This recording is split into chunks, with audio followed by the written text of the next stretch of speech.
नहमदुहु व नसल्ली अला रसूलिहिल करीम।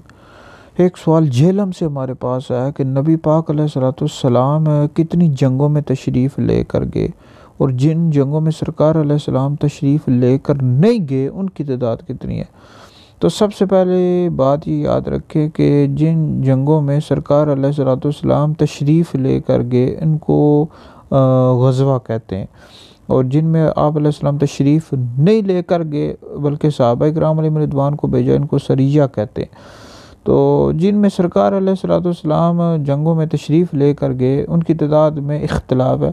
बाज़ के नज़दीक 27 हैं और एक कौल 21 का भी मिलता है, इस तरह 19 का भी कौल मिलता है, 26 का, 25 का और 24 का। तो इस हवाले से इख्तिलाफ़ है, ठीक है जी। तो एक कौल के मुताबिक 27 हैं जंगें, और सरिया के वाले से भी इख्तिलाफ़ है। एक कौल के मुताबिक 47 हैं और दूसरे कौल के मुताबिक 56 है। तो बहरहाल इस हवाले से इख्तिलाफ़ है जी। तो ये वीडियो सुनकर दूसरे लोगों तक भी पहुँचाएँ, आपके लिए बहुत बड़ा सदका जारी है।